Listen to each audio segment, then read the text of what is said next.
Yo, welcome to my first vlog, guys. And it's also my first visit to Cedar Point. I mean, this has been 35 years in the making, guys. I've been wanting to go to this park since I was a little kid. I've been a California boy this whole entire time. I've been on most every coaster here in the state. I've been wanting to go to Cedar Point ever since 1989. 9 years old, I heard about Magnum XL and I was just like enamored and I wanted to go to this park. Then we had the coaster wars that took place between Six Flags and Cedar Point and Cedar Fair. And we just saw the back and forth. And again, I always wanted to go there and just the time and the opportunity never presented itself until I finally got on the plane.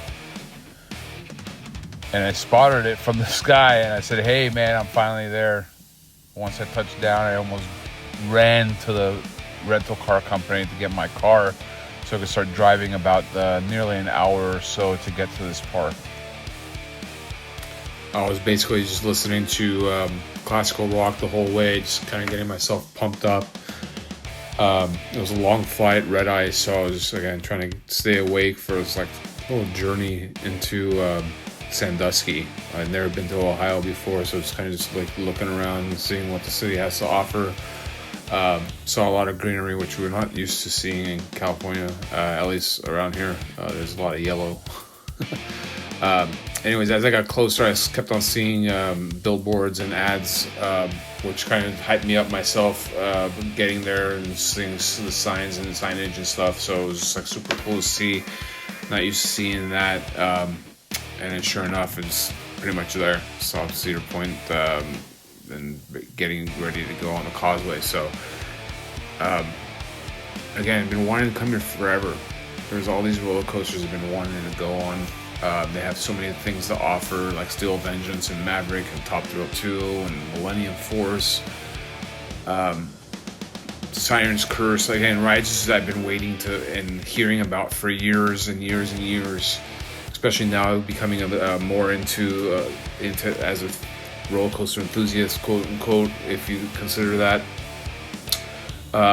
It's different now. So again, seeing this live and in person was super exciting to see. I was like stoked and pumped, and I had seen so many different people's videos leading up to this trip, and I tried my best not to watch any of the POVs. I wanted like a fresh ride. Right. I mean, I know what Top Thrill 2 was all about, just because of the layout and such. So I watched a few of those, obviously. But everything else, like Maverick or Steel Vengeance, like I'm completely blind, and I had no idea how these rides layouts were. So it was fun to enjoy that every single one for what they had to offer. Seeing them in person was something else too. Like with coming into this parking lot, I was just so giddy and excited to see everything finally. Again, after watching people's videos or photos and everybody's hype videos, I was like, dude, it's about time to see this stuff in person myself. So like, there's nothing seeing like this layout, right? You can see the entirety of what the park has to offer. There's coasters everywhere, and like Gatekeeper right in front. Super fun ride. It's graceful. It broke down twice when I was waiting in the ride. I wish they had a single rider. That's, I guess, one thing I would have a complaint, if I were to have a complaint about this park, is that they don't offer any, not that, at least that I noticed, I didn't see any single rider options, which would do wonders, because I would assume a lot of people come to visit this park to go on roller coasters, and some of them might come solo, just like how I did, right? And a lot of times you see these trains that are empty or have a couple seats empty. You're like, dude, I could totally be here instead of waiting in line here. So if there's a way for them to incorporate it, I know some of the queues are kind of already spread out for Fastlane 2 and the general line, so it's tough to kind of add it. So anyways, I finally got into the park, and I was just kind of astonished of how everything was laid out here. It's such a big park. I got in from the Windseeker entrance for early entry. I almost immediately darted to Top Thrill 2. seeing these coasters in real life in person was a sight to see. And just my jaw dropped everywhere, and seeing these things running like top thrill like this early in the morning when I'm used to seeing like stuff like X2 or Goliath or Twisted Colossus or Ghost Rider stuff in the mornings. It's like this is seeing something different for once is super cool. And seeing Siren's Curse again in person and finally experiencing that ride, or even Steel Vengeance. There's so many different rides there. I enjoyed every single one. And I know some of these videos are going to be scattered, and I'm doing a voiceover now, but just giving my thoughts. Valraven was fun too. Nothing special there. I wish the hang would be a little bit longer. It's kind of short, but it's nothing too special. When I ranked it out, I think it was like, I don't even know what number it is, but I'll go through those rankings too, or I'll add them to the screen so you guys can have fun laughing at my rankings and whatnot. Millennium Force was fun too. I thought of it like a longer accelerator, just because it's like the speed, right, and the way the Intamin track is laid out. It just kind of reminded me like it's a longer layout of Millennium Force, and I really enjoyed the ride. Yeah, people call it forceless, but I'm not going on that ride for force. I'm going for speed, and there's a little airtime moments, which is fine, but like primarily speed, which it goes up to like 93, I think. So that's pretty fun, and it was my first Giga coaster, so. And a lot of firsts I actually accomplished here. Like this was my first wing coaster. Looking at Gatekeeper here, like I hadn't gone on a wing coaster here. There's quite a few different other firsts that I got, like my first Strata, my first Giga, my first dive. Trying to think of what else. My first tilt, I guess you could say. So again, a lot of firsts were accomplished, which is fun, and nothing beats being right by the beach. And I know it's a lake and it's not the ocean, but even then it's still serene and it's nice, and it's a cool vacation spot. So if you want to bring your family and kids, I think it's definitely a destination that you should be interested in. Again, the drive wasn't that far from me. The rental car stuff was easy, and just hopped in and drove in within an hour, and I was here. I think this footage here is from my second day. I'm talking about how I enjoyed some of the rides there. Again, I'll go through some of the rankings I have in order here. I ranked Steel Vengeance my number 1 there. I had Maverick number 2. I had Top Thrill 2 at 3. Millennium Force 4. Siren's Curse 5. And people are probably going to be surprised to hear Rougarou 6. But I like that ride a lot. I thought it was very whippy. I'm used to B&M rattle and shake and the over-shoulder vest restraints and people banging their heads in that. Like, I know how to hold my head through that, and I enjoyed that ride. I think the layout was super cool. I wish I could have ridden it as a stand-up. I think it would have been super fun too. I know a lot of people hate stand-ups, but I enjoy them. I think Riddler's is one of my top 15 now. But I enjoy that ride. It's fun. Rougarou was definitely up there and surprising. Right behind that was Gatekeeper, then Magnum XL.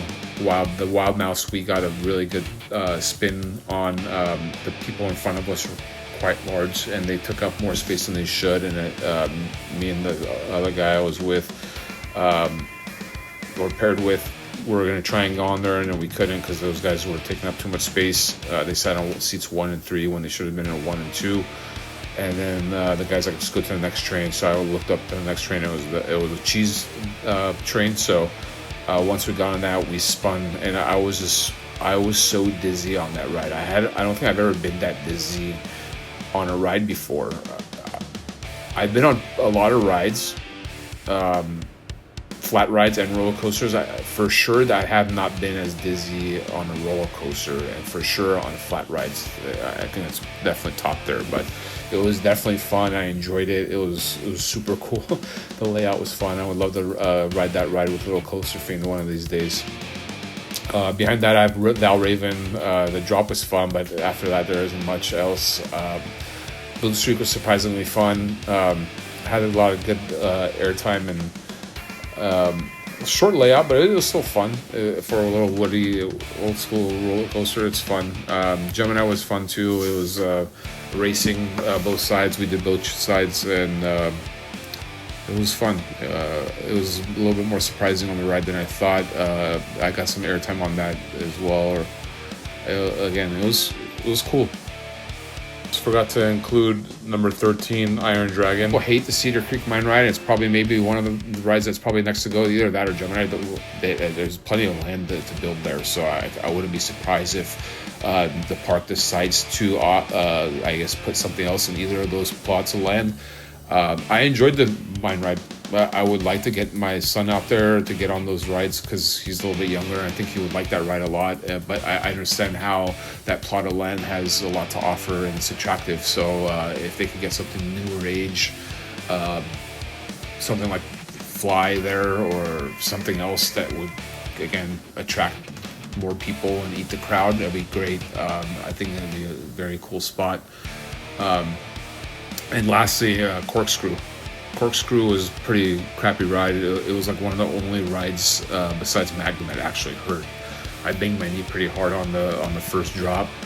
And I know it's an old ride. It was celebrating its 50th anniversary, which is cool because I got to ride Revolution here too. So here in Six Flags Magic Mountain. So I got to ride 2 roller coasters that were celebrating their 50th anniversaries the same year. So I thought it was very cool. But besides that, Corkscrew is another ride that could be on the way out. In my opinion, I wouldn't mind if they got rid of it. But I know it's kind of cool when you're walking down that little entryway and you see the Corkscrew, right? And it's fun, but it's past its prime, I would definitely say. So, anyways, this was my second day here. I was, waiting in line for the Windseeker entrance because I thought it was a pretty easy route to get to Top Thrill 2. Just really quick, on my first day there, when I first got on Top Thrill 2, I was so excited that I couldn't figure out the lockers. And then just let me preface this by saying that I'm not really used to putting stuff in my lockers here in Magic Mountain or Knott's. There aren't many places I visit here that I have a bunch of stuff that I need to store anyways. Most of the stuff goes in my zipper pockets, and I'm able to ride those rides respectively without having to use a locker. So when I got to Top Thrill 2, I put my stuff in the locker, and again, not used to the whole layout and how everything was. But when I got back, I had like a 30-minute issue where I couldn't get into my locker. I couldn't find it, and I didn't print a receipt out which showed my number where my locker was. So I know it's on me, and it's completely, I'm to blame too, 100%. But I also wish they had some kind of recovery software like Steel Vengeance has, or Siren's Curse has, where they're all unified, the software, right? So they're easy to, if you forget to your locker, you could put in your password or put in your phone number and you can retrieve it, where the Top Thrill lockers don't offer that. So that's kind of annoying.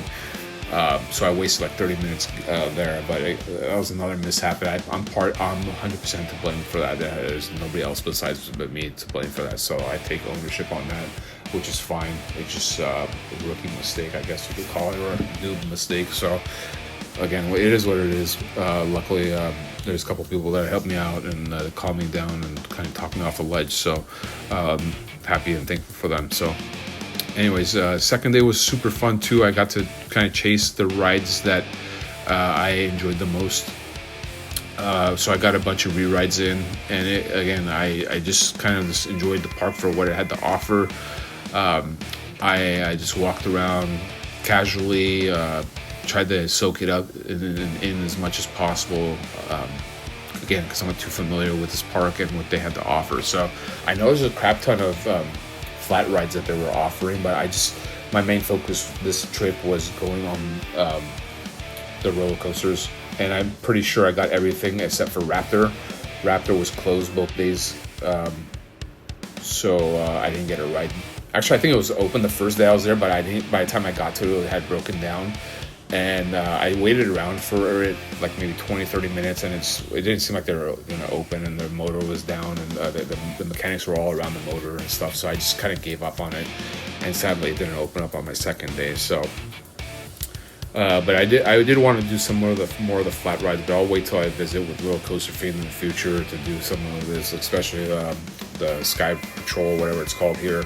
Those are definitely fun. I know it's super short too, but it's fun to get up there and kind of get a bird's eye view of the park and how everything's laid out, kind of like old school SimCity style or Roller Coaster Tycoon style, to see everything from a different peripheral than what you're normally used to seeing. So that boardwalk is pretty cool. I'm sad to say I didn't really spend much time on the boardwalk.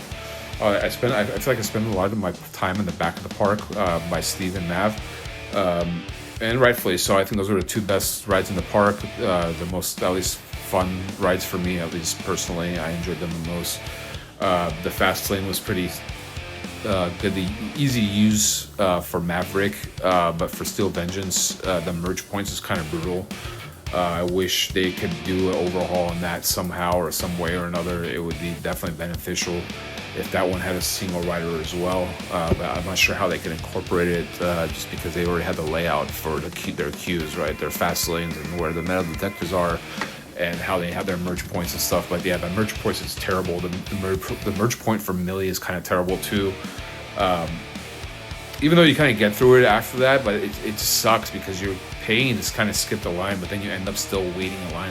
And if those days if it's busy and the lines aren't moving or the trains aren't moving, or they aren't running as many trains, but I shouldn't say that, because every ride I went on pretty much had 2 or 3 trains on, which was remarkable in itself, and I'll probably try and touch on that a little bit later. But you're waiting in line and you're paying to skip that line, so you're trying to get the most rides as possible. So like a lot of the queues, they should be just optimized so like the guest who's paying X amount, $280, $230, whatever it is for whatever day, or $1,000 for the season long pass, if you're smart, there would be a better way to get into the line. You skip that line, and it's like, I don't want to wait in line. That's what I'm paying for. Like, I don't want to sit there and wait for 15 minutes. And I know a lot of people are probably going to hate me for this, but like, that's what I paid for. And I know people hate the fast lane and the whole idea of it, but guess what, guys? It exists, and you can't do anything about it. But be a part of it. If I'm going to these parks, like, I want to maximize my time there. Like, I'm a grown man. Like, I don't want to sit there and wait in line for fucking 1 or 2 hours to go on a ride and waste my day only going on 6 rides the whole day. You know, yeah, it's fun too, some things like that too.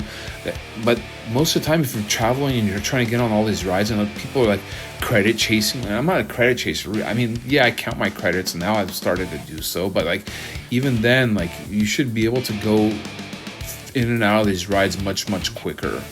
I think that's why I prefer some of the merge points at Magic Mountain or Knott's, or some of the Knott's merge, but then the accelerated merge point is kind of crappy too. But anyways,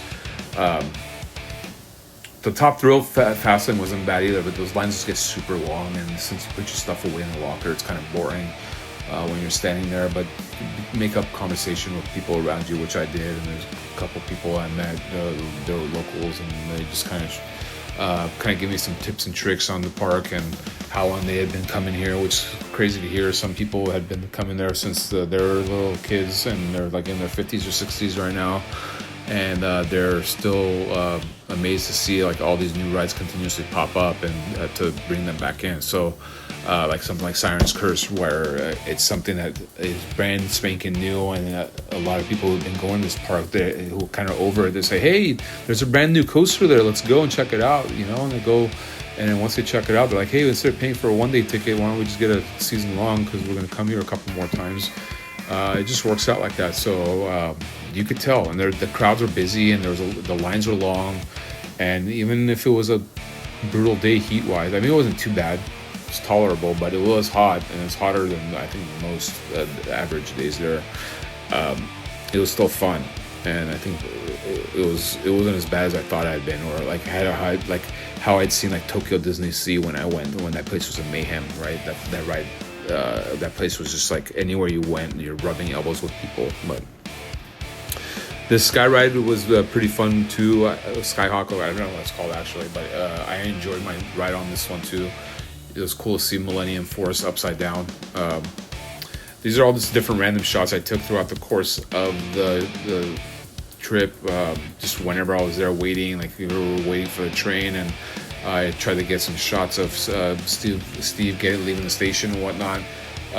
which was an amazing ride. I mean, Steel Vengeance, dude. Like, man, I enjoyed my first ride on it, and then I got a ride way later in the day, my second ride on it, and the ride was just hauling ass, and it was a little bit darker. I mean, it wasn't fully dark, and I can't imagine how a night ride would be, but it was hauling ass, and that ride just instantly would just like prove to me why everybody just talks about how Steel Vengeance has been like a super amazing ride. I finally got to ride it and experience it myself. I do rank it still behind X2, because X2 is still a ride that scares the crap out of me. Waiting in line or getting up on the lift hill, where some of these rides I'm just pumped up for. Like when I was going up the lift hill on this thing, I was super pumped, waiting to experience the thing, what it has to offer, and sure enough, it doesn't light up. It doesn't light up, and that's what's enjoyable about it. I know people they're often complaining about, or their main complaint about this ride is that it goes a little too long. I think it's fine. It's a sufficient ride compared to some other. I'd rather be on a longer ride than a short ride, especially when people, general population, are waiting for a long time to get on these rides. It would suck to be on a ride where it's only like 20, 30, 40 seconds, and then you're done, because you're wasting a lot of time just trying to get on the ride. It just defeats the point, at least in my prerogative or 2 cents. So. But yeah, dudes, I enjoyed Steel Vengeance. It was my third RMC that I had gone on. I have gone on Twisted Colossus about 30 or 40 times already in the past 2 years or so.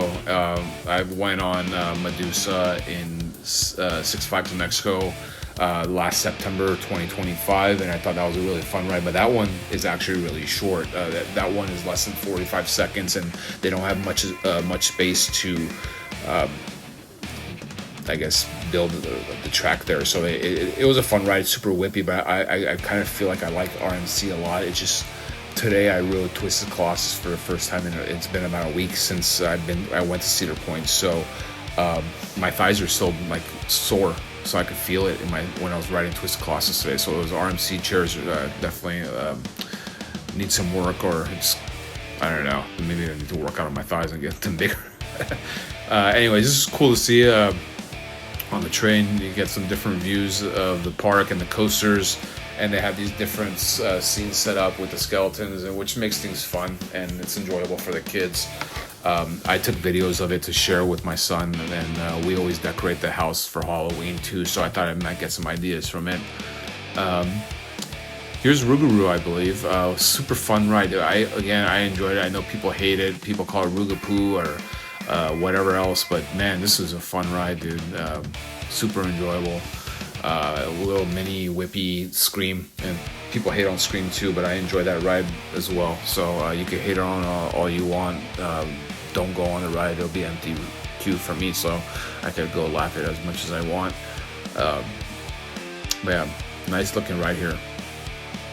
And anywhere you look, most places it's crazy just because there's coaster track everywhere, and everyone is having a great time. And the cool thing, I guess, about having to put your phone in your lockers here, it sparks conversation, and it takes you back to the way how things were, right, when everybody didn't have a phone or some kind of technological device in their face.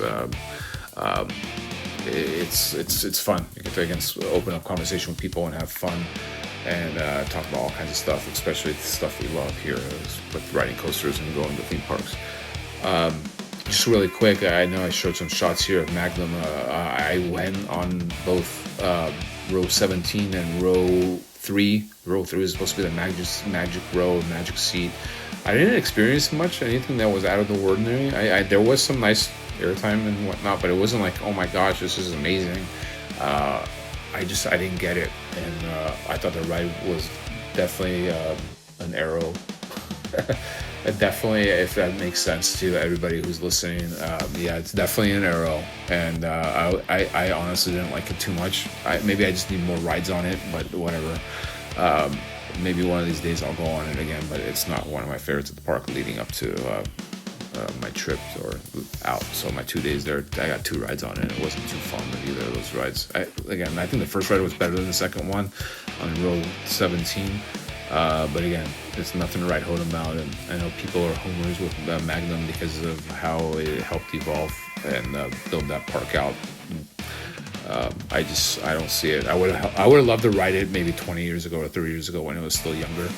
But at this point in life, I think it should be put down, and that's probably going to get a lot of negative feedback from a lot of you people or whoever is home park is Cedar Point. But there's so many different rides that they could bring in. Win that space, dude. You guys could, man, there's plenty of space for it. So something new and attractive and not rough, and it eats people, and not old.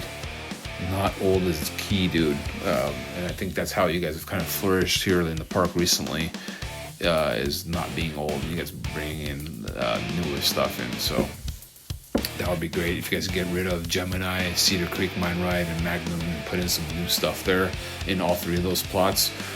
This place would be even more popular than it is right now. And I know, again, during the 90s, late 90s and early 2000s, there was a big war going back and forth between Magic Mountain and Cedar Point. And at that point, I definitely would, and I'm not trying to sound like a homer here, I definitely would be leaning Six Flags because, well, I guess I had never been to Cedar Point. And again, this was my first visit, but I don't think there was anything that big there at that time. And I know Magic Mountain would say we call ourselves the thrill capital of the world, and we had that moniker for a while. But now, in 2026, I definitely give a tip the cap over towards Cedar Point, even though I go to Magic Mountain all the time. There's definitely more thrill there. Even though some of the rides comparable, I guess that'd be good a video too, to do a pound for pound matchup to see how it plays out. I think top 5 versus top 5 is pretty close, but it's all depends on what you like. Everybody has their own different things that they like: the airtime and ejector, or floater, or negative forces, or the positive forces. So like, there's so many different offerings people like. Anyways, I took some of that video there. It reminded me of my son in Japan, and he loved those claw machines. And playing those, he was like super addicted to them. So I just took that as a reminder to show him, hey, there's all kinds of claw machines here too, so we can go here and play while we wait in line for coasters too. So Steel Vengeance, dude, another, again, I'm just enamored with that ride. That and Maverick, just I wish we had something like that here. For sure, at least I wish we had something like Maverick closer to us. And I know there's an Intamin that's about to open Hollywood Drift here, but I wish there was like a Blitz here at the top of the mountain here where Superman is, next to the Thrill Glider, in between Gold Rusher. A dive coaster would be awesome, or a tilt coaster would be awesome right there, just because it's so much higher than the rest of the park. You like that elevation adds the element there, so it would be awesome. But if we had something like this too, it'd be great. Maverick, the layout was great. The launch is spectacular.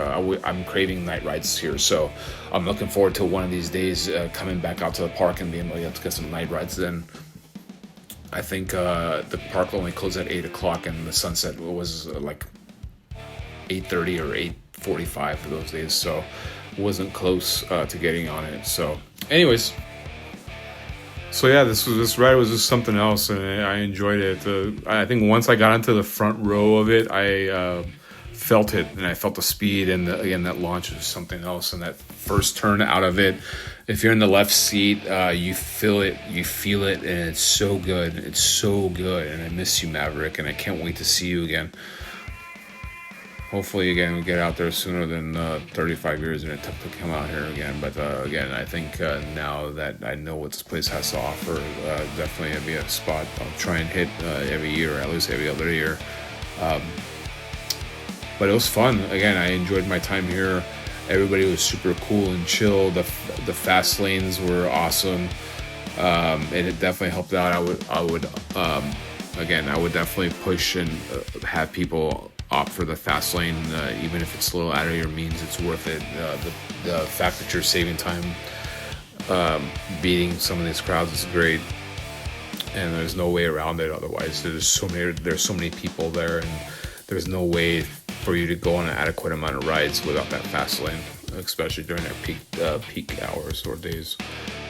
which doesn't seem like it stops much. I feel like the season, once the season starts, there are people come over from all over the world, or all over the states, and all over the world too, for sure. I'm definitely positive I saw some international people there, and they were enjoying themselves too. So it's cool to see, and to see this place at dusk. I would love to get on some of these rides at night. My latest ride on Top Thrill was around 8:30 or so. I was already in line. The ride broke down, and I was like, you know what? I'm just gonna wait it out and see how long it's gonna take. And sure enough, it was about 45 minutes or so from me getting into the queue, which is about 7:40, 7:45 or so, until I actually got on. It was around 8:30 or so. So it was, again, worth it. Although I didn't miss out on the fact that I wanted to get some merchandise from the stores. All the stores are closed after the fact because the park was closed, which sucked. So I'll just have to purchase some shirts on the way out next time. But overall, man, I thought this park was great. It has a ton to offer, thrill-wise and coaster-wise. Even if you're not a thrill seeker, there's other coasters that are modest and a little bit more mild, and there's more for the family here, especially with the flat rides all over the place. The food was great. I opted to get the dining pass just because I knew I was going to be at the park for 2 days, and I was going to 2 full days, and I knew I was going to eat twice in the park. So just doing the math on that, it was too stupid not to. But now it's pretty much paid for, and I have the rest of the year to eat and drink. So cheers to that. I thought the park, again, was great operationally. They had pretty much 2 or 3 mostly trains on every single ride. I didn't see a single train ops anywhere, which would hold down the queues, and I think they can't really function much with one train ops here. There's too much mass here. There's way too many people, and for them to get through those crowds, they have to offer multiple trains, which is great. Again, coming from Magic Mountain or Knott's as my home parks, I feel like there's always mostly one train ops there, depending on the day.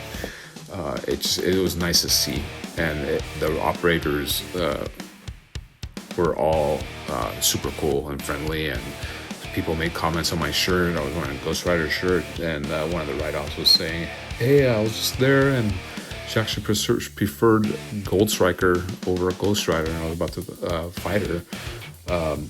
Because I don't know who would say that in their right mind unless they're on drugs. But anyways, again, Raptor was the only ride I missed. That's the only credit. I got 15 other coasters here. The place was enjoyable. I look forward to my next visit here. I thought it was a great trip. Again, everybody else was super cool with me. I thought the crowds were cool. There wasn't line cutting like there is here. People respect each other. I met a nice mom and daughter who on their first day of their trip started at Cedar Point, but they're going to go from Cedar Point to like Great America and a bunch of other places ending in Dollywood. So cheers to them. And when I spoke to them, I just kind of envisioned seeing my son and I in the future, and I hope and pray that I can live long enough so 10 years, 15 years from now, we could do those road trips ourselves and fly somewhere in the East Coast and just get in a car and drive to a lot of these parks and see each of these parks, what they have to offer. And I know there's a lot of them, and it's not only these bigger parks, right? And they don't have to have a shit ton of roller coasters everywhere for us, right? It's just going and experiencing all these places. I look forward to it, and I've become more fond of these experiences. So I would love to share that with my son, just like how that lady was with her daughter. So, anyways, and that's a wrap on my first trip to Cedar Point. As I head to the airport, I'm already missing this place. I mean, it's been like 7 days already, 10 days now since I've been back, and I already missed the place. So I'm looking forward to going back one day. And Steel Vengeance is my number one there, hands down. Maverick and Top Thrill right behind it. if you get a chance when you're flying out, try and keep your eye out the window. You might be able to catch a glimpse of the park from up above. It's kind of wild to see it from how massive it is, and it's kind of cool to see it from the bird's eye view. So thanks for the support, everybody. Appreciate it. Until the next time, this is Coaster Fiend, out.